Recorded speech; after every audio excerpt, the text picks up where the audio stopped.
여호수아서 13장 1절에서 7절까지 말씀입니다. 오늘은 여호수아서 13장 1절부터 7절까지 다 함께 이 놀라운 말씀, 오늘 이 시간에 우리 각 사람에게 하시는 이 말씀 함께 소리내서 읽겠습니다.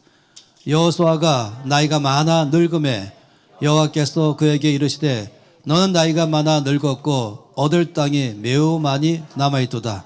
이 남은 땅은 이러하니 블레 사람의 모든 지역과 구절 족속의 모든 지역 곧 애굽 앞 시올 시내에서부터 가나안 사람에게 속한 북쪽 에그론 경계까지와 블레 사람의 5 통치자들의 땅 곧 가사 족속과 아스돗 족속과 아스글론 족속과 가드 족속과 에그론 족속과 또 남쪽 야비 족속의 땅과 또 가나안 족속의 모든 땅과 시돈 사람에게 속한 무하라와 아모리 족속의 경계 아벡까지와 또 그발 족속의 땅과 해 뜨는 곳에 온 레바논 곧 헤르몬산 아래 바알갓에서부터 하마스에 들어가는 곳까지와 또 레바논에서부터 미스드로밧 마임까지 산지의 모든 주민 곧 모든 시돈 사람의 땅이라. 내가 그들을 이스라엘 자손 앞에서 쫓아내리니 너는 내가 명한 그 땅을 이스라엘에게 분배하여 기업이 되게 하되 너는 이 땅을 9지파와 므낫세 반지파에게 나누어 기업이 되게 하려 하셨더라. 아멘. 우리가 그동안에 하나님께서 여호수아를 앞장세우면서 군대가 약속의 땅으로 이제 들어간 장면을 쭉 보았습니다. 하나님의 그 큰 능력으로 요단강을 건너갔죠. 그리고는 먼저 그들은 건너간 땅에서부터 진을 치고 여리고성 시작해서 그 땅을 정복해 나갔습니다. 파죽지세로 빠른 속도로 올라가면서 남부동맹군 전체를 격파하고 곧 이어서 북부동맹군 전체를 격파하면서 온 땅 전체를 다 이제 점령하고 하나님의 땅으로 취한 것을 보았습니다. 오늘 말씀은 그 뒷면에 또 한 가지 중요한 말씀을 하고 있는 것입니다. 이 13장 1절 말씀 안에서 말씀하기를 하나님께서 여호수아에게 말씀했습니다. 여호와께서 그에게 말씀하기를 너는 나이가 많아 늙었고 얻을 땅이 매우 많이 남아있다. 참 놀라운 일이죠. 우리는 그동안에 여호수아가 모든 땅을 다 취한 줄로 보았습니다. 올라가면서 남쪽 끝까지 북쪽 끝까지 하면서 온 땅 전체를 취한 것을 봤는데 주님 말씀하기를 아직도 남아있는 땅이 있다라고 말씀했어요.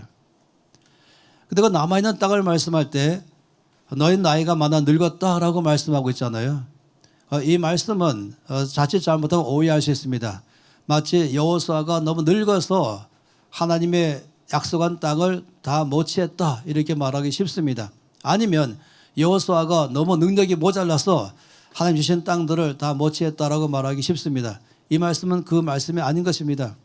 분명히 여호수아가 최선을 다하고 하나님의 능력에 의해서 여호수아서를 통해서 그 땅을 취했습니다. 그럼에도 불구하고 아직까지 그 땅이 남아있다라고 말한 것이에요. 이 나이 많다는 것은 그것은 이 땅들을 취할 수 있는 세대를 주께서 다음 대로 넘기겠다 이 말씀으로 이 설명을 하는 것이에요. 그냥 나이 많고 늙고 힘이 없어서 하나님께서 주신 땅을 안타깝게도 너무나도 아쉽게도 못 취했다 이 말씀이기보다는 내가 너에게는 여기까지 주는 것이고 남아있는 땅은 너 말고 너 뒤를 잇는 세대에게 주겠다 이 의미에서 말씀하는 것이에요. 그러면서 주께서 이 남은 땅은 이러하다 말씀하시면서 2절 말씀부터 6절 3절까지 자세하게 얼마나 큰 땅인지 북쪽에서 동쪽에서 남쪽에서 서쪽은 이제 지중해 바다이기 때문에 거기까지죠. 이것을 다 이제 백성들에게 주라라고 말씀했습니다. 그러면서 분명히 약속했습니다. 6절 하반절에 말씀하시기를 내가 그들을 다 쫓아내겠다. 반드시 다 이 땅들은 너희 땅 되게 할 것이다. 확실하게 말씀했습니다. 그러면서 이제 그 땅을 나눠주라라고 말씀을 하고 있는 것이죠. 참으로 놀라운 사실은 이 남아있는 땅이라고 말씀하신 게 참으로 놀라운 것입니다. 왜 하나님께서는 여호수아를 통해서 온 땅 전체를 다 취하지 않고 남아있게 하셨을까? 그가 나의 만화 늙기 전에 왜 그 땅 전체를 주지 아니하시고 하나님은 일부분을 남게 했을까라고 말한 것입니다. 사사기 2장 23절 말씀에 보게 되면은 주께서 말씀하신 비밀이 있습니다.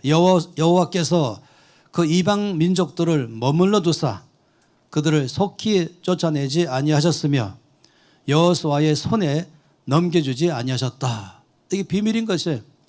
여호수아 자신이 능력이 모자라서가 아니라 하나님이 이것은 여호수아의 손에 넘기지 않고 남겨두신 것입니다.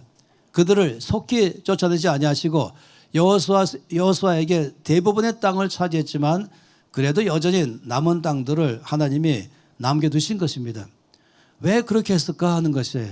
하나님께서 왜 여호수아를 통해서 다 끝내가지고 아예 말끔하게 끝내서 여호수아가 다음 세대에게 다 넘겨주면 좋은데 왜 하나님께서는 여호수아의 손에 넘기지 아니하시고 그것을 남겨두었을까 하는 것이에요.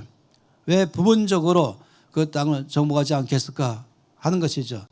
제일 먼저 말하고 싶은 것은 이것은 철저하게 이스라엘 백성들을 위한 하나님의 배려인 것입니다. 이상하죠? 하나님이 그 백성을 향한 배려라면 여호수아에 의해서 다 끝내는 것 같은데 오히려 미완성 과학, 아직까지 다 취하지 않은 남은 땅들을 남기는 것이 오히려 하나님의 백성들을 위한 하나님의 배려다. 이 참 놀라운 것이에요.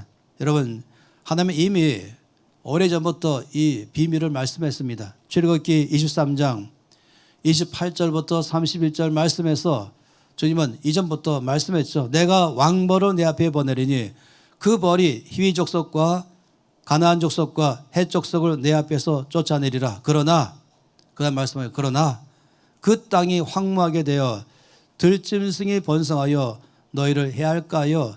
1년 안에는 그들은 내 앞에서 쫓아내지 아니하고 내가 번성하여 그 땅을 기업으로 얻을 때까지 내가 그들은 내 앞에서 조금씩 쫓아내리라.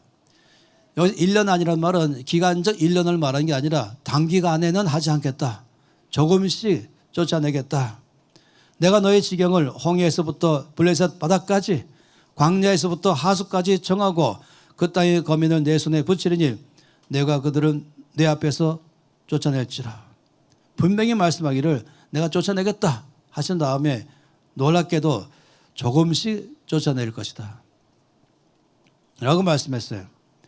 왜 그러냐면은 급히 쫓아내면은 그 땅이 황무하게 되어 들짐승이 번성해서 오히려 너희를 해할까 염려하기 때문에 내가 너희가 먼저 번성해서 강해진 다음에 그래서 그 안에 들짐승이 일어나도 무난히 이것을 제압할 때까지 먼저 너희를 번성케 한 후에 그 후에 그들을 내가 서서히 쫓아내겠다 이렇게 말씀한 것입니다.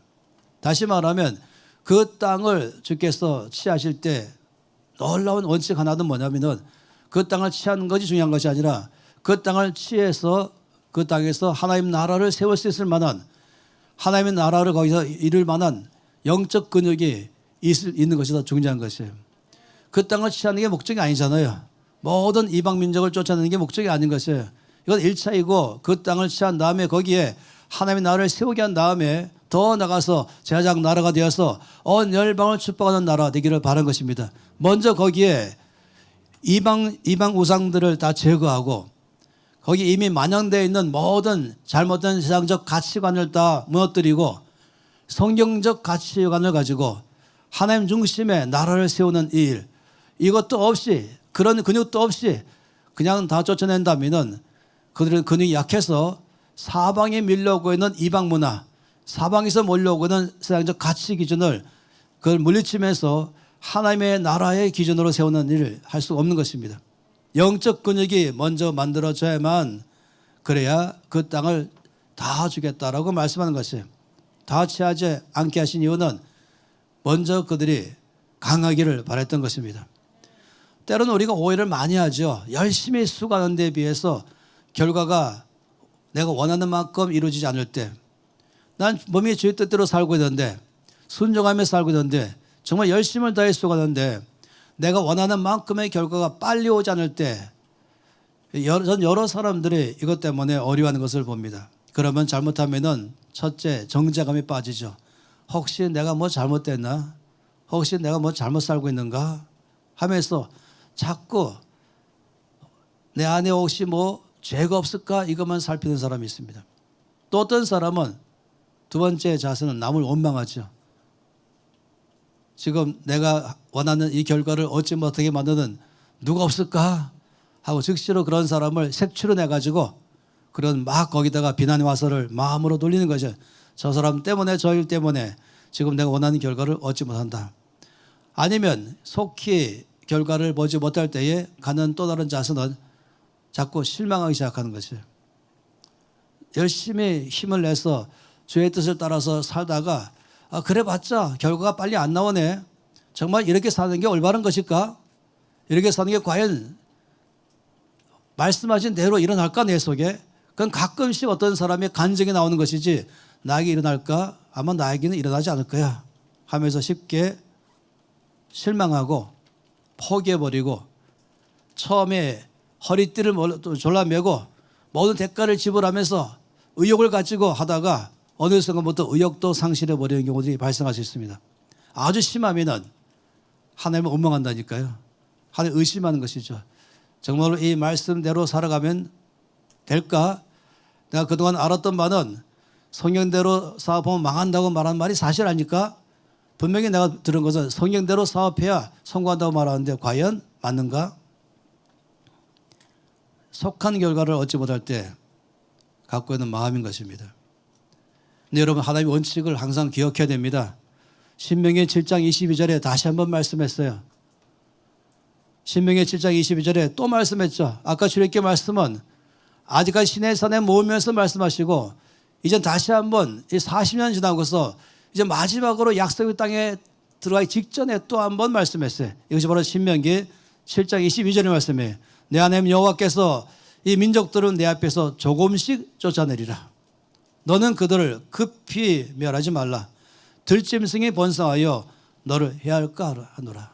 급히 멸하게 되면 그 땅에 들짐승이 일어날 때 이것을 막아낼 만한 내 안에 영적 근육이 안 돼 있으면은 오히려 더 어려움이 발생할 수가 있는 것이에요. 그렇기 때문에 내 속에 어떠한 것도 정말로 확고한 확신관, 견고한 기반 위에, 손의 능력 위에, 말씀의 확신 가운데서 어떤 것도 대체할 만한 내면의 힘이 일어날 때까지 내가 조금씩 멸하게 할 것이다 라고 말한 것이에요. 예를 들어 말한다면 성경에 속히 잡은 재물은 오히려 빨리 사라지고 오히려 잡은 재물 받은 사람이 망한다 라고 말한 것이에요. 재물을 다룰 만한 영적 근육이 아직 안 돼 있는 것이에요. 그런데 불구하고 엄청난 재물이 갑자기 몰려오면은 이 재물을 통해서 하나님 나라를 세우는 것은커녕 자기를 망치는 사람들이 많이 있죠. 여러분 알지 않습니까? 어마어마한 로또에 당첨된 다음에 사람들은 몽땅 다 망했다는 사실. 나중에 다 알거지 되든지 어떤 사람 자살까지 하고 전과자 되기도 하고 이런 일이 많이 발생하는 것이에요. 그래서 이런 그림이 이 시사전에 나와 있었어요. 이 그림 무엇입니까? 내가 짊어질 수 있는 근육은 약한데 너무 내 힘이 버거운 로또로 돈이 퍼불 때 이 사람은 이거 감당 못해가지고 오히려 이것이 화가 돼가지고 저주가 돼가지고 망해버린 것이죠. 인격의 무게만큼 재물을 맡기시는 것을 모르는 것이에요. 훈련된 만큼 주께서 역사하신다는 사실을 참으로 모르는 것입니다. 이 규장출판사에서 규장만 아니라 여러 출판사에서 이제 김민진 강사님의 강의를 보면서 많은 사람들이 그 강의를 통해서 정말 은혜 받으면서 그 유튜브에 조회수가 막 올라가니까 당연히 책을 만드는 사람들은 저 강의를 우리가 책으로 써내면 대박이 터지겠다 해서 여러 유명한 출판사가 어느 날 갑자기 물밀듯 김민 강사님에게 달려들었어요. 그러면서 기도하면서 저에게 요청하고 같이 기도하면서 정말로 이걸 돈 벌기 위한 목적이 아니라 하나님의 나라를 세우는 재물 원칙을 잘 할 수 있는 그런 출판사 어딘가라고 해서 이제 선정했죠. 근데 그 다음에 제가 김인 간사님 옆에 이렇게 봤어요. 참 신뢰할 만한 것은 뭐냐면은 그 출판사에도 말하기를 제 책 내기 전에 말씀 관통 백일통도 먼저 내야 됩니다. 사실 출판사들이 제일 싫어하는 게 그런 성경의 책만 내는 거거든요. 그건 책은 많이 나왔지만 사는 사람이 없이 말씀에 관심이 없잖아요. 그런데 밀어붙였어요. 김인관 선생님이 내 책 내고 싶으면 이 책 먼저 내세요. 그래서 소위 이 말 들으면 또 규장에서는 변명하겠지만은 울며 겨자 몇 개로 책을 냈어요. 근데 물론 그 책에 대박이 터질 줄 몰랐죠. 근데 그 책 중요한 게 아니라 아는 거예요. 재물을 다루려면은 재물을 다룰 만한 성경적 기준점을 잡을 줄 알아야 된다. 말씀 안에서부터 잡아야 된다. 하는 것이에요. 예레미야 27장 5절 말씀에 이 원칙을 잘 말씀하십니다. 여러분 이 말씀을 꼭 마음속에 깊이 간직하기를 바라는 것이에요. 예레미야 27장 5절 말씀에는 나는 내 큰 능력과 나의 쳐든 팔로 땅과 지상에 있는 사람과 짐승들을 만들고 내가 보기에 옳은 사람에게 그것을 주었노라. 모든 것을 지으신 하나님, 보이는 것과 보이지 않는 것, 하늘과 땅의 모든 것을 지으신 하나님, 따라서 이 모든 것의 주인 되신 하나님, 하나님께서 말씀하기를 이걸 하나님 혼자 차지하는 것이 아니라 이걸 하나님은 주기를 원하는 것이에요. 그런데 어떤 사람을 주십니까? 내가 보기에 옳은 사람에게 준다고 말씀했습니다. 여기는 재물도 포함하고 여기는 재능도 포함하고 이거는 이 나라 안에서 하나님의 정치력도 경제력도 교육에 대한 영역도 매스컴에 대한 영역도 예술의 영역도 과학 영역도 또 말씀 어떤 사람에게 모든 영역 가운데 모든 것 주인 되신 주님께서 우리 가운데 이걸 주고 싶어 하세요. 사람의 지혜와 능력으로 얻는 것과 하나님이 주신 바는 지혜와 능력으로 얻는 것은 차원이 다릅니다. 같은 교육기 일하는 사람이랄지라도 자기가 배운 바 가지 능력 갖고 일하는 사람과 하나님이 주신 능력 가지고 일하는 사람은 레벨이 다르다니까요. 같은 과학계라도 자기의 능력으로 과학자가 되는 것과 하나님의 이 모든 것의 주인 되신 하나님께 주신 과학의 능력으로 과학계 일하는 사람은 레벨이 다르다니까요. 우리 모든 사람들의 관심거리는 모든 것 주인 되신 하나님께서 그걸 나에게 주기를 바라는 것이에요. 내가 그것을 취해서 정말 놀랍고 크게 주 앞에 쓰임받기를 바라는 것이에요. 그런데 주님 말씀하기를 조건이 있다. 내가 보기에 옳은 사람, 내가 그런 사람에게 주겠다라고 말씀하는 것이에요. 우리 모든 사람들은 깊이 이해해야 됩니다. 하나님 보시기에 옳은 사람이 어떤 사람일까? 우리 교회도 몇몇 사람 자매님들이 결혼하고 싶다고 저에게 중보기도를 부탁할 때 제가 한 가지 조건만 맞춰라. 좋은 신랑감 구하려고 하지 말고 먼저 좋은 신부 될 것부터 준비해라. 네가 좋은 신부만 준비되면 하나님이 준비됐던 좋은 신랑 보내실 것이다. 이미 감춰놨다. 너만 기다리고 있다. 거꾸로 생각하지 말라는 것이에요. 모든 면에 마찬가지인 것입니다. 내가 뭘 바라기만 바라고 있었지 뭘 얻기를 바라고 있었지 그런 사람으로 나는 될 만한 준비가 됐는가? 이것을 받을 만한 준비가 됐는가? 이거를 사용할 만한 준비가 됐는가? 이것을 생각 안 한다는 것이에요. 하나님께서는 모든 것 다 주고 싶으신데 온 가나안 땅 다 주고 싶지만은 이 가나안 땅을 받을 만한 능력을 먼저 갖기를 바란 것입니다. 영적 근육이 있기를 바란 것이죠.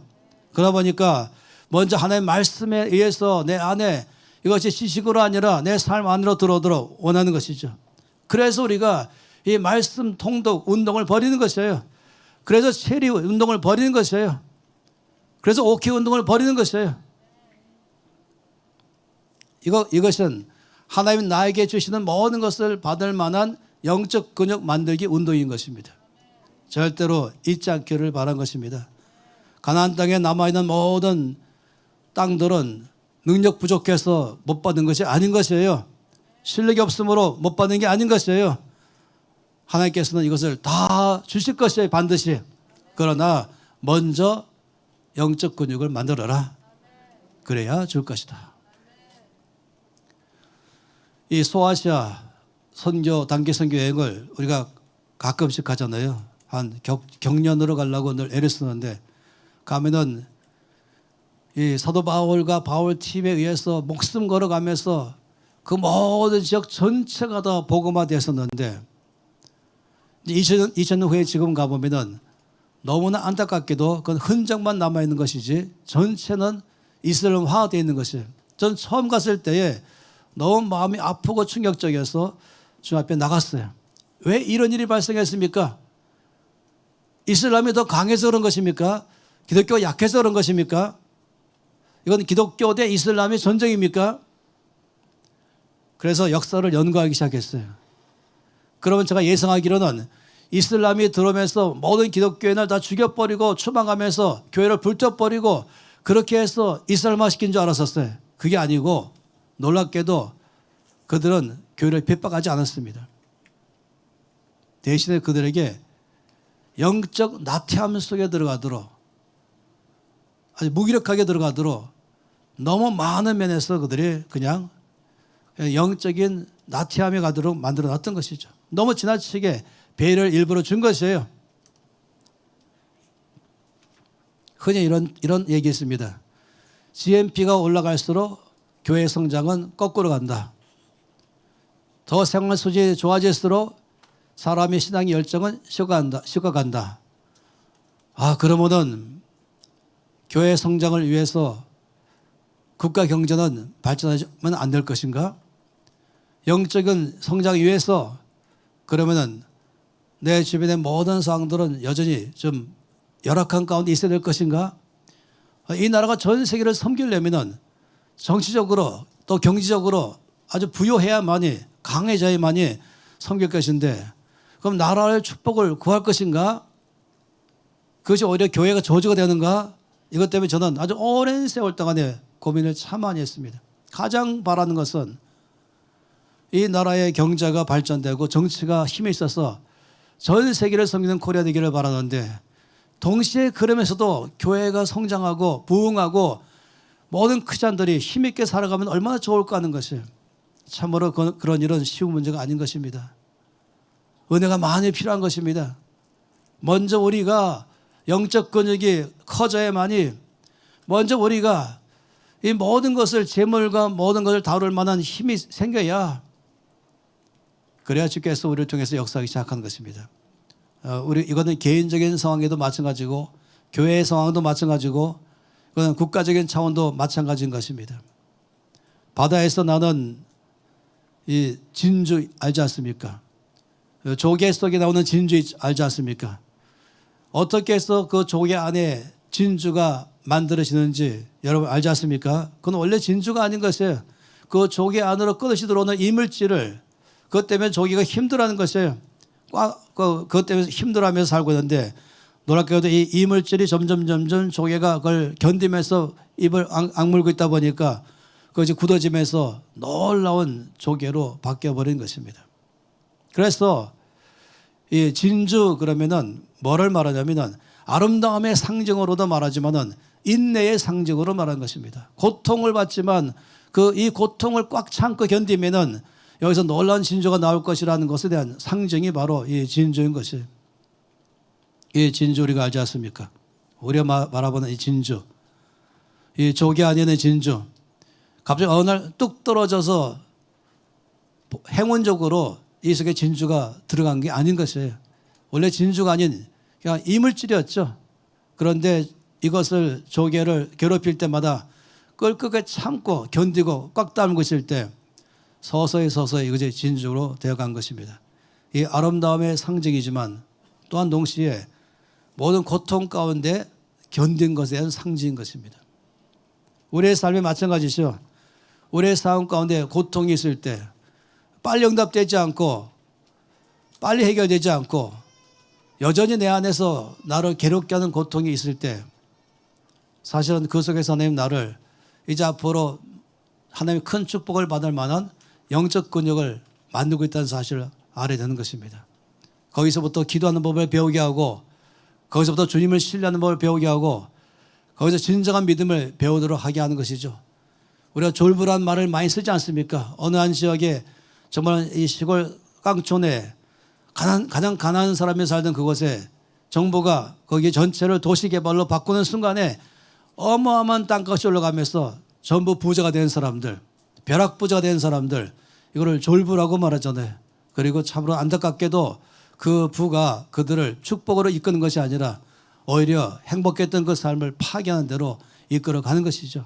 왜냐하면 그 재물을 다룰 만한 영적 근육이 없기 때문에 일어나는 것입니다. 하나님께서 왜 이스라엘 백성들 가운데 여호수아를 통해서 몽땅 다 멸하지 아니하시고 남겨두었을까 하는 것이 사사기 3장 1절에서 4절까지 말씀에는 그 이유를 명확하게 다시 말씀했습니다.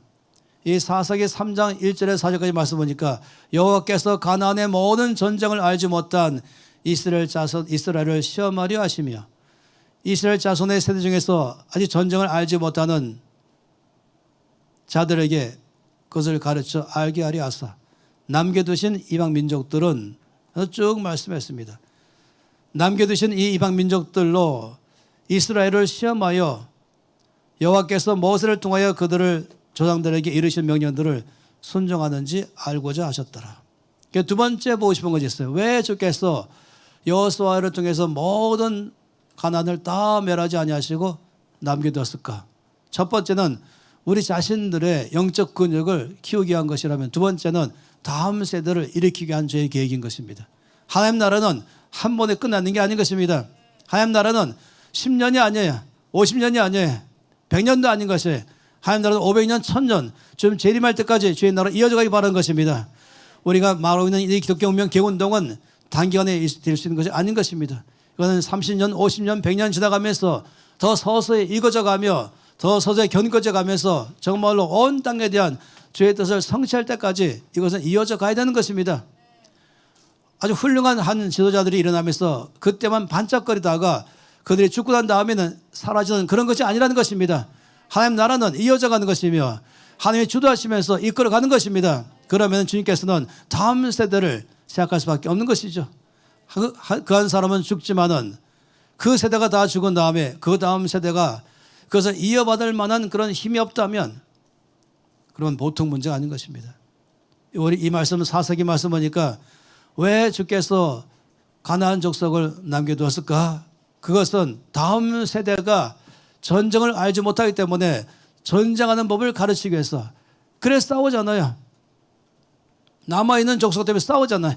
다 정복했다면 싸울 것도 없는 것이죠. 영적 전쟁을 가르치기 위해서. 또 말씀하기를 이 남겨두신 이방 민족들로 다음 세대를 시험하시려고 하나님의 말씀을 순종하는지 알고자 위해서 남겨두신 것입니다. 순종이란 말은 어떤 내 앞에서 어려움이 있을 때에 내 뜻대로 하지 않고 내 생각대로 하지 않고 하나님의 말씀대로 반응하는 것을 말하는 것이에요. 믿음이라는 것은 동일하게 내 생각이 아니라 하나님의 말씀에 따라 반응하는 것이 믿음인 것이죠. 주께서 내 믿음이 어디냐 말씀할 때는 그건 평안할 때 믿음 말한 것이 아니라 풍랑 중이라도 그 믿음을 발휘할 때 그게 진짜 믿음인 것입니다. 예수 안 믿는 사람과 예수 믿는 사람 사이에 구별점이 없는 게 아닌 것을 명확한 구별이 있는 것이죠. 예수 믿는 사람의 모든 생각이 다르고 말이 다르고 삶의 라이프 스타일이 다르고 그리고 이 땅에서 영향을 받는 자가 아니라 영향을 주면서 하나님께서 세상을 바꾸는데 쓰임받는 세대를 원하는 것입니다. 그렇기 때문에 다음 세대들에게 주께서 어떤 훈련을 하기를 원하시는가? 가장 큰 훈련은 순종의 훈련인 것입니다. 이 순종의 훈련은 무엇입니까? 그것은 말씀에 따라서 살아가는 것이 순종의 훈련인 것입니다. 자기 생각대로 세상의 기준대로 살아가는 것이 아니라 하나님은 여기 대해서 뭐라고 말씀하셨는가? 순종과 믿음이라는 것은 먼저 하나님 뜻이 있는 것이 전제가 될 때 사용하는 것이에요. 내 뜻대로 살아가는 건 순종이 아니에요. 하나님의 뜻을 따라 사는 게 순종인 것입니다. 믿음으로 산다고 말하는 것은 내 마음대로 사는 걸 말하는 게 아닌 것이에요. 믿음은 들음에서 나며 들음은 그리스도의 말씀으로 난다고 했어요. 말씀을 따라 듣고 그 말씀 따라서 살아내는 것, 이게 바로 순종인 것입니다. 그러니 첫 번째 순종의 훈련을 하기를 바란 것이죠. 순종의 근육이 있기를 바란 것이에요. 말씀 따로 삶 따로가 아닌 것이에요. 왜 말씀과 또 매일 통독하면서 그럼 매일마다 10장씩 읽어야 될 것인가? 정말로 영적 근육을 만들어야 하나님 우리 가운데 많은 걸 주고 싶으신 것입니다. 세상을 바꾸려면은, 영향을 주려면은, 그러면 하나님께서 말씀하신 원칙을 알아야 되죠. 동성애가 왜 잘못인가? 이걸 모른다면은 보통 문제 아니겠어요. 여기서 어떻게 알 것입니까? 남들이 말하니까 나쁘다 이것입니까? 남들이 말하니까 괜찮다 이것입니까? 아니요. 말씀 앞에서 해야 되는 것이죠. 당신은 왜 거기 갔습니까? 당신은 왜 그 행동했습니까? 당신은 왜 그 결정했습니까? 자, 질문하고 싶은 것이에요.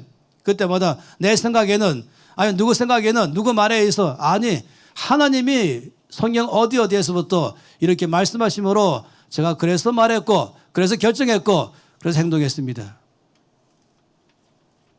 그러니 여러분, 말씀 통독하는 걸 정말로 여러분 쓰임받기를 바란다면, 많은 재물을 얻기 바란다면, 이 땅에 영향 주는 삶을 살기를 바란다면 말씀을 나의 것 만드세요. 말씀 따로 생각 따로 살지 마세요. 내가 말할 때도 말씀에 하는 것 따라 사는 법을 배우세요. 이 말씀은 내 삶의 절대 기준으로, 절대 가치로 삼아야 되는 것이죠. 우리나라 전체적으로 크리스찬들이 성경 말씀을 통독한 평균이 1독도 안 된다 그래요. 그래서 어떻게 세상을 바꿀 수 있습니까? 하나님의 말씀도 모르는데, 하나님의 말씀의 기준도 모르는데 어떻게 세상을 바꾸는 것입니까? 여러분이 백독했다면 잘해졌어요. 그렇지만 또 먹고 싶어요. 그 백독과 삶 따로 산다면 그게 무슨 소용이 있는 것입니까? 말씀이 내 삶의 가치로 들어서야만이 역사하는 것이죠. 그러니 첫째, 주께서 왜 나의 삶의 어려움을 여지에 남기게 됐을까? 그것은 순종의 근육을 키우기 위해서, 순종의 훈련을 하기 위해서. 두 번째는 능력의 근육을 키우게 한 것입니다. 전쟁을 알지 못한 자들에게 전쟁하게 한 것은 능력의 근육인 것이죠. 영적 전쟁할 줄 아는 것이에요. 선의의 능력을 의지할 줄 아는 것이에요. 가령 혹시 여러분이 어디에 주님 말씀하심으로 좋은 부지를 구입했어요. 거기에 센터를 세우고 거기에 멋있는 건물을 세워서 사업을 위한 것이든 아니면 교회를 위한 것이든 아니면 뭐를 위한 것이든 세우는데, 건축하기 전에 거기에 대형 플랜카드 걸려갖고선 그 주변에 있는 아파트 단지들이 아주 데모하면서 저 사람들은 우리를 갖다가 오히려 해롭게 할 사람들이요 이렇게 말한다면 억울하잖아요. 말도 안 되는 음모를 꾸면서. 이때로 어떻게 대항할 것입니까? 어떻게 반응할 것입니까? 다 떼어내고 당장 부딪혀서 싸워낼 것입니까? 이럴 때는 능력의 근원을 알아야죠. 어떻게 싸울 것인지, 영적 전쟁이 무엇인지. 세상 사람과 똑같이 싸우지 마세요. 세상 사람과 똑같이 반응하지 마세요. 하나님 나라의 원칙이 무엇인지, 이럴 때는 하나님 나라의 원칙은 어떻게 싸울 것인지를 말씀 안에서 배워나가야, 그래야 이 세상을 바꿀 수가 있는 것입니다. 자녀들이 요구를 다 들어준다고 다 좋은 것이 아닙니다. 지혜로운 부자들은 상속을 포기합니다. 지혜로운 사람들은 자녀들에게 재물을 넘기지 않습니다. 최소한으로 넘기고 자녀들에게 믿음을 넘기지요. 자녀들에게 말씀을 넘기지요. 물고기를 많이 주는 것이 아니라 물고기 잡는 법을 가르치는 것이죠. 물고기를 많이 가져서 순식간에 다 먹어버리고 잡는 법 몰라가지고 거지되는 것이 아니라 물고기를 잡는 법을 가르쳐서 스스로 살아내고 또 영향을 주는 삶을 살게 하는 것입니다. 이것이 바로 지혜로운 사람들이 하는 방법인 것이죠. 전 여기에 오늘 메시지가 이 바톤 터치입니다. 이 바톤이 뭔가, 다음 세대에게 물려줄 게 무엇인가? 건물인가? 땅인가? 돈인가? 물론 멋있는 건물을 짓고 많은 땅을 얻어 주기를 원하는 것이죠. 그렇지만은 이것을 다룰 만한 영적 근육도 없으면서, 이걸 통해서 세상을 바꿀 만한 힘도 없으면서 그냥 땅만 많이 차지하고 건물만 많이 차지하고 돈만 많이 소유한다면 한 세대가 가기 전에 그 단체나 그 교회나 그 기업은 사라질 것입니다. 저는 교회를 역사를 공부하면서 하나님께 크게 쓰임받던 단체가, 그 쓰임받던 교회가 큰 부흥으로 주변 사회를 바꿨던 그런 교회나 단체가 50년도 안 돼서 끝나버리는 것이에요. 그냥 겨우겨우 그냥 건물만 남아있거나 이름만 남아있는 것이에요. 왜 그렇습니까? 다음 세대를 안 키운 것입니다. 그냥 자기만 일했던 것뿐이죠. 다음 세대 이걸 이용해서 이 건물이 아니라 더 중요한 건 믿음을 키우고 말씀을 가지고 살아가고 영적 근육을 키우면서 이걸 통해서 세상을 바꿀 수 있는 내면의 힘을 안 키웠던 것이에요. 바톤 터치를 해야 되죠. 사사기 말씀 보게 되면은 여호수아가 다음 세대를 못 키웠어요. 하나님 분명히 여러 차례 말씀했어요. 내가 너에게 다 주지 않을 거다. 남겨줄 것이다. 왜냐하면 다음 세대가 이것을 이해받기 위한 것이다. 그렇다면 다음 세대가 이거를 쓸 수 있도록 내가 너에게 가르치는 원칙을 너 혼자 쓰지 말고 다음 세대에게 원칙을 가르쳐라. 네가 어떻게 이 일을 성공했는지 비결을 가르쳐라. 우리는 이것 때문에 NCMN 부설 기도학교를 세운 것이에요. 이건 단지 NCMN의 미래만 위한 것이 아니라 포함하지만 우리 누비전교회 미래도 포함하지만 어떻게 하든지 이 나라의 미래에 온 땅에 대한 주의 뜻을 성취하는 데 이 세대가 크기를 바라서 그런 것입니다. NCMN 모든 훈련들은 NCMN 단체를 크게 하기 한 없이요. 어떻게 하든지 이것이 교회를 견고케 하기 위해서 영적 근육을 키우기 위해서 그래서 말씀에 대한 학교, 그래서 재정된 학교, 제대로 학교들을 세우고 그래서 성령 세미나 열고 음성 듣기 세미나 열기 시작하는 것. 이것은 전적으로 영적 근육을 키워서 앞으로 다가올 세대에 정말로 세계를 섬기는 코리아 되기 위해서 이 나라 교회가 힘 있는 교회 되기 위해서 이런 모든 일을 시작하는 것입니다. 정말로 기도로 키우세요. 말씀으로 양육하세요. 여러분이 죽고 난 다음에 다음 세대가 별별 없는 세대 된다면 얼마나 슬픈 것입니까? 이들에게 뭘 줍니까? 옷을 주거나 장난감 주거나 원하는 걸 주는 것이 아니라 먼저는 말씀 앞에 대하는 삶을 살고 하고 예배드리는 법을 배우게 하고 기도하는 법을 배우게 하고 하나님 앞에 순복하는 법을 배우게 하는 것, 다른 사람을 섬길 줄 아는 걸 배우게 하는 것. 그럴 때 주께서 그들을 통해서 역사할 줄 믿습니다. 다 함께 손 들고 기도하겠습니다. 오늘 이 말씀을 적용하고 싶은데요. 성공하는 어떤 방법은 굉장히 이 성경 안에는 심플합니다. 근데 어느 정도 심플하냐면 매우 심플한데 사람들은 자녀를 잘 되게 하기 위해서 너무 많은 것들을 합니다. 근데 제가 이제 사역자라서 많은 사람을 만나잖아요. 그리고 제가 충격받는 한 가지 사건은 다 똑같으라는 거죠. 자녀를 잘 되게 하기 위해서 너무 많이 자녀에게 신경 쓴 사람들의 자녀가 잘 된 게 없더라. 네, 어떤 세상 안에서의 경쟁을 예를 들면 시킨 자녀들, 혹은 세상적인 가치관이나 원칙 안에서의 어떤 것들을 이 자녀에게 높은 수준의 어떤 것들을 제시한 어떤 자녀들, 그 자녀들이 정말로 그렇게 된 자녀들은 거의 찾아볼 수 없습니다. 근데 이제는 국내외 안에서 하나님이 쓰시는 사람 어느 영역이든, 그것이 정치 영역이든 경제계든 교육계든 어느 영역에서든지 저 사람한테는 하나님이 쓰시는데, 저 사람의 말에 파워가 있고 저 사람 주변이 바뀌는데, 저 사람에 의해서 하나님이 누구신가 드러나기 시작하는데, 이런 사람들을 만나요? 예외 없습니다. 그 부모들이 명확하고 심플하게 믿음을 넘겨준 사람들입니다. 여러분, 오늘 우리 홍 목사님 메시지 안에 중요한 도전이 있잖아요. 하나님께서 우리에게도 말하고 다음 세대에게도 말합니다. 우리에게는 믿음의 바톤을 잘 넘겨주라. 근데 어떻게 잘 넘겨줘요? 내가 믿음으로 살아야 넘겨줄 수 있습니다.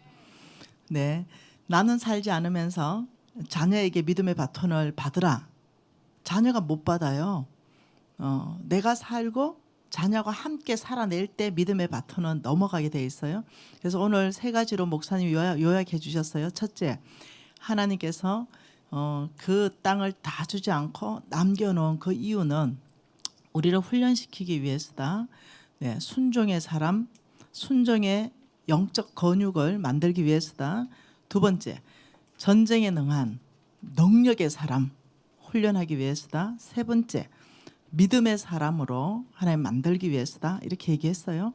오늘 우리 여기에 우리 그 히어로들이 있습니다. 이 부모님들이 먼저 좀 헌신하면 좋겠습니다. 지금까지 어떻게 살아왔든지 상관없습니다. 네, 제가 잘 못 살았던 적이 있었죠. 우리 유진이가 초등학교 됐습니다. 네, 근데 그때까지만 해도 잘 못 살았습니다. 그래서 우리 유진이한테 과도한 가해를 시켰습니다. 일반적 가해가 아니라 이 아이가 힘들 만큼의 가해를 시켰습니다. 세상에서 제일 잘 나간다는 교수들 체크해서 네, 가해를 붙였습니다. 역사 가해도 붙이고, 예, 수학 가해도 붙이고, 영어 가해도 붙이고, 피아노도 붙이고. 근데 이 아이 안에는 정말 하고 싶은 거 미술인데 그거는 빼고, 네, 이렇게 하면서 제가 회개하는 시간들을 가졌습니다. 잘못 가고 있다는 것을 주님께서 알게 하셨어요. 이 알게 하신 게 특별한 사건이 아닙니다. 헌 목사님의 섬기며 다스리는 사람, 그 책과 테이프, 지금으로 말하면 Change Leadership School. 네, 이 테이프를 보면서 나 지금 잘못 가고 있네.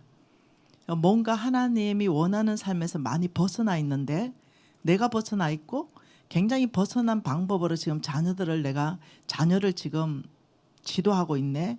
그러면 이제 그 미래가 뻔히 보이는 거예요. 유진이의 미래가 다 보이잖아요. 내가 잘못에 벗어나 있고 벗어나 있는 상황에서 또 자녀를 내가 인도하고 있으니까 뭔가 조율을 했어야 됐었어요. 그때 유진 아빠는 훨씬 더 나보다 빨리 깨닫고 네, 나보고 항복해라 하나님 앞에. 근데 저는 그걸 못 깨달았습니다. 그래서 아주 오랫동안 정말 힘든 삶을 스스로 제가 살면서 이제는 하나님 손이 저를 누르기 시작했을 때 어쩔 수 없이 항복하는 그런 시간들이 제 안에 있은 것이 은혜입니다. 네, 만약 그 시간들이 없었다면 저는 아직도 제 방법으로 제가 살고 있지 않을까 생각을 합니다. 여러분 자녀 잘 되기를 원하죠. 지금도 늦지 않아요. 그래서 유진이하고 관계를 회복하기 시작했습니다. 그래서 모든 과외를 끊고 말씀 읽기로 결정하고 야, 안 되겠다 이거. 믿음으로 사는 걸 이거 내부터 보여줘야 되겠다 이거. 내부터 살아내야 되겠다 이러면서 정말로 최선을 다했습니다. 그냥 살아낸 겁니다. 감정은 따라오지 않았어요. 나의 생각도 따라오지 않았습니다. 근데 의지적 결정을 했습니다. 그냥 진리의 말씀 가운데 결단하고 살아내기로 의지적 결정. 그냥 살아내는 겁니다. 그냥 감정이 좋아서가 아니라 감정을 거슬렀습니다. 내 어떤 의지적 생각이 있었어요. 이것을 내려놨습니다. 그것이 자동으로 된 게 아니라 결단했습니다. 다니엘이 세상의 음식을 거절하는 것을 자기 스스로가 결심했다 하듯이 굉장히 쉽지 않았어요. 감정이 따라오지 않는 진리를 결정하는 것. 이건 쉽지 않은 선택이에요. 그러나 이제 선택하는 그 시점 안에서 제가 결정을 했어요. 그런데 이상하죠? 네, 우리 유진이가 밝아졌어요. 이 아이가 행복해하기 시작했어요. 네, 그리고 이 아이가 많이 뛰어놀기 시작했어요. 그러면서 유진이한테 가끔 물어봅니다. 유진아, 엄마는 그 광야 때 굉장히 힘들었는데 너는 어땠니? 그때가 저는 가장 행복할 때였습니다. 네, 나는 광야였고 유진이는 하나님께서 치유하셔서 가장 행복한 때로 기억하게 하시는 거예요. 여러분 지금 안 늦습니다. 아이들 어리네요. 우리 유진이보다 다 어립니다. 예, 충분히 회복할 수 있고 충분히 믿음의 히어로로 키워낼 수 있습니다.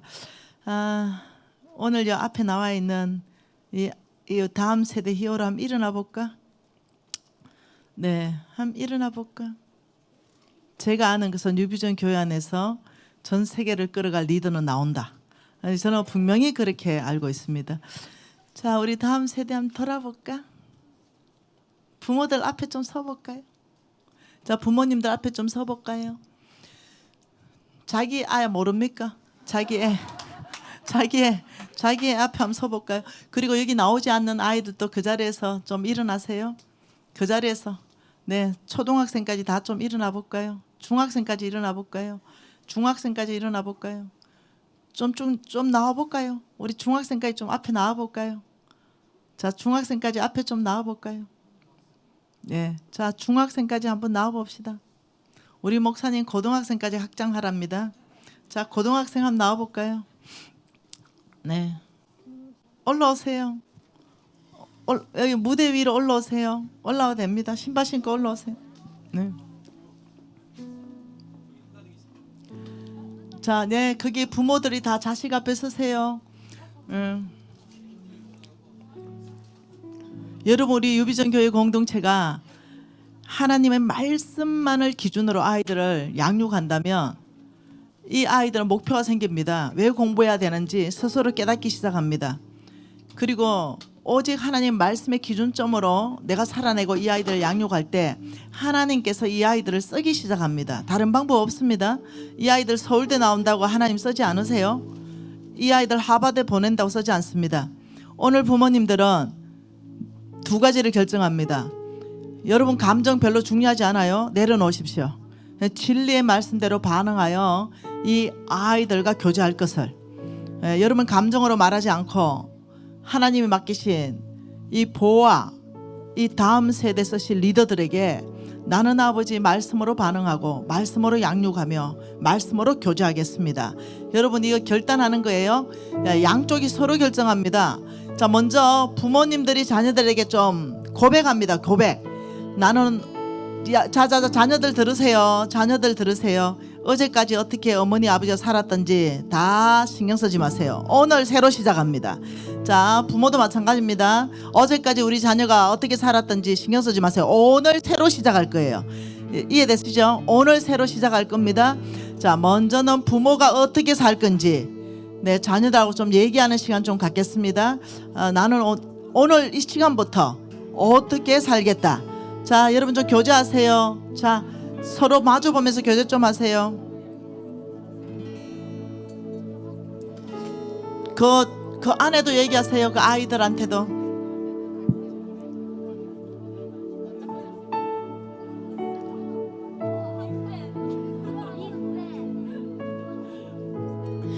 자, 부모님들이 말했으면 자녀들이 이제 얘기하세요. 이제 나는 어떻게 살겠습니다. 자, 우리 자녀들 한번 얘기해 보세요.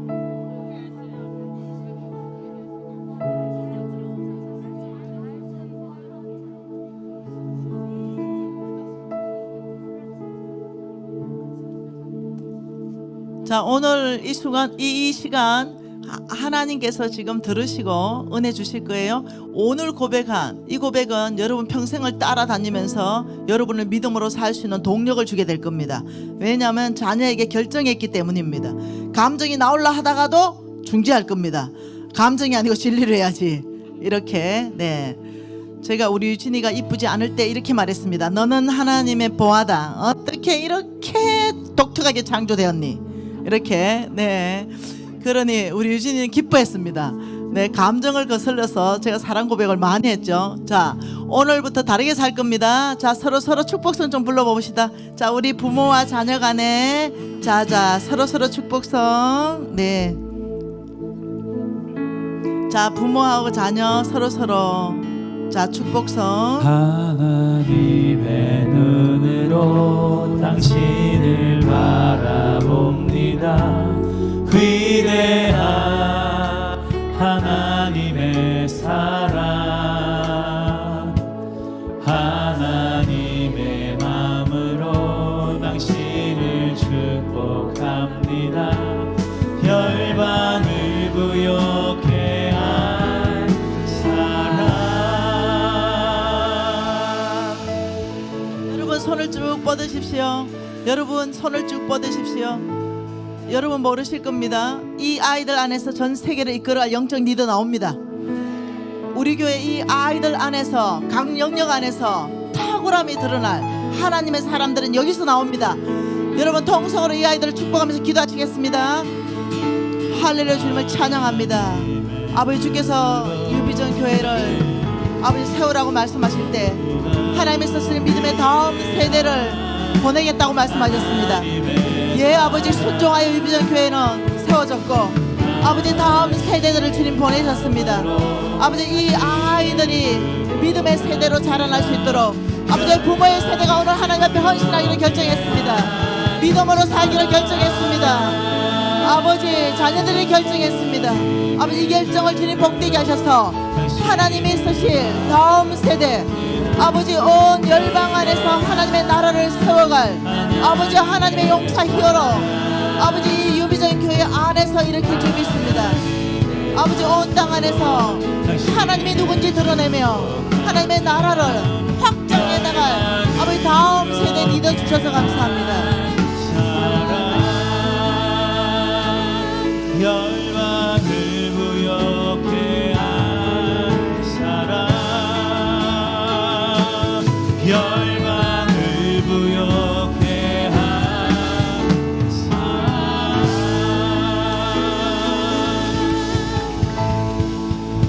우리 초등학교, 중학교, 고등학교 히어로들은 들으십시오. 당신들은 이런 사람입니다. 주의 권능의 날에 주의 백성이 거룩한 옷을 입고 즐거이 헌신하는 세대, 새벽기서 같은 주의 청년들이 주께로 나올 때 바로 당신들이 있을 것입니다. 지금 20대들 35세 미만 어떤 우리 히어로들 다음 세대를 이끌어갈 세대입니다. 지금 이 아이들은 그 다음 세대를 이끌어갈 세대들이고요. 부모들이 잘 몰라가지고 잘 몰라서 그랬어요. 잘 몰라서 이제 배우고 있잖아요. 이제 배우고 있기 때문에 잘 몰라서 잘 섬긴다 하는 것이 그렇게 생겼습니다. 자, 이 35세 미만 다 나오세요. 35세 미만. 35세 미만. 난 35세 미만이다. 다 나오세요. 35세 미만.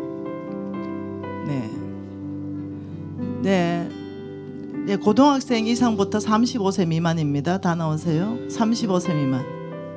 올라오세요. 올라오세요. 올라오세요. 올라오세요. 올라오세요. 다 올라오세요. 다 올라오세요. 부모님들 중에 나 이제부터 잘하겠다. 나는 진정으로 우리 딸이나 아들에게 난 이제 배웠어. 난 지금부터는 정말 너하고 함께 믿음으로 자라낼 거야. 우리 서로 지나간 거 묻자. 언제 서로 지나간 거 잘잘못 따지지 말자. 우리 묻고 다시 시작하자. 이럴 부모님, 자 자녀들 앞에 서세요. 우리 35세 미만은 참 어려웠습니다. 힘든 세대였죠. 자. 자기 자녀가 이 앞에 있는데 나 지금부터 진짜 잘 살아볼 거야. 몰라서 못 살았어. 이렇게 결단할 부모님들 자녀들 앞에 서세요. 오늘 이후로 묻습니다. 오늘 이후 묻습니다. 오늘 이전에 거 가지고 얘기하는 사람 나쁜 사람이에요. 오늘 이전에 거는 없는 삶이에요. 없는 삶. 오늘 이전에 성희 간사님 자매는 나왔는데 왜 형제는 안 나옵니까? 성희 간사님은 너무 잘 살았나 보죠. 자, 여기 자녀들 계신 부모님들 중에 자 오늘 이후에는 묻지도 따주지도 않는 거 이거 굉장히 중요해요. 뒤끝 있게 막 엄마 옛날에 그랬잖아. 이거 진짜 안 좋아합니다. 하나님 안 좋아합니다. 그런 거. 오늘 이후로 아니 내 눈물 날라냐. 우리 유진이 보는 순간 눈물 날라 그러죠. 유진아 닌 다 용서했지 엄마. 이거 왜 이래 눈물 날라. 내가 알을 너무 잡았는데. 아이고 참 나도 저 가서 설게요. 자 오늘 이후로 유진아 우리 끝내자. 오늘로 딱 끝내는 거야. 더 이상 이걸 가지고 자 서로 대화 좀 하십시오. 하나님의 눈으로 당신을 바라봅니다. 위대한 하나님의 사랑 하나님의 마음으로 당신을 축복합니다. 열방을 부욕해 한 사랑 하나님의 눈으로 당신을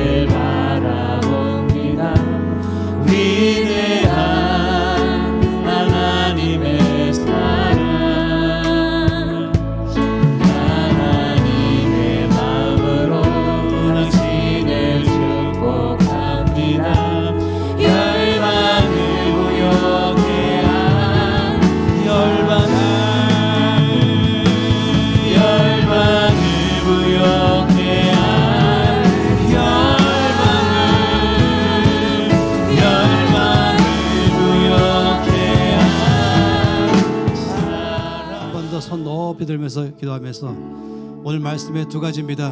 다음 세대를 자녀들 어떻게 키울 것인가 말했지만 또 한 가지는 하나님이 내가 보기에 옳은 사람에게 모든 것 주시기 때문에 제가 바로 하나님 보시기 옳은 사람 되겠습니다. 이 말씀의 사람이 되겠습니다. 이 말씀의 절대 가치를 가지고 살아내겠습니다. 영적 근육을 먼저 키우겠습니다. 손 높이 들고 다시 한번 다 통서로 기도하시겠습니다. 할렐루야. 아버지 참으로 감사합니다. 우리 모두를 축복하기를 원하는 아버지, 모든 것에 주인 되시는 주께서 우리에게 그걸 다 주기를 원하시는 아버지 참으로 감사합니다. 내가 보기 옳은 사람에게 것을 준다고 말씀했습니다. 아버지, 주께서 보시기 옳은 사람이 되기를 약정합니다. 영적 근육을 키워내겠습니다. 말씀의 근육을 키우겠습니다. 순종의 근육을 키우겠습니다. 믿음의 근육을 키워나가겠습니다. 하나님 역사하기에 주께 주신 것을 다 능히 다룰 줄 아는 영적 근육을 키워내겠습니다. 주님을 찬양합니다. 역사하신 주님을 찬양합니다. 할렐루야. 사랑 열방을 부욕해 한 사랑 열방을 부욕해 한 사랑. 하나님 아버지 약속하시기를 하늘의 땅의 모든 것 만드시고 주인 되신 주께서 내가 보기 옳은 사람에게 주겠다고 말씀했습니다. 바로 주인 보시기 옳은 사람이 되기로 작정합니다. 다음 세대도 주인 보시기 옳은 사람 되기로 작정합니다. 여기는 모든 사람 다 주인 보기 옳은 사람 되기로 작정합니다. 말씀의 사람이 되겠습니다. 말씀의 근육을 키우겠습니다. 순종의 근육을 키우겠습니다. 영적 근육을 키우겠습니다. 믿음의 근육을 키워나가겠습니다. 자녀 양육할 때도 말씀으로 양육하며 모든 결정과 할 때마다 제 말씀의 가치를 따라서 자녀를 양육하기를 결정합니다. 아버지, 오늘 이 시간에 기도를 들으시고 헌신을 받으신 걸 믿습니다. 주 예수 이름으로 기도합니다. 아멘.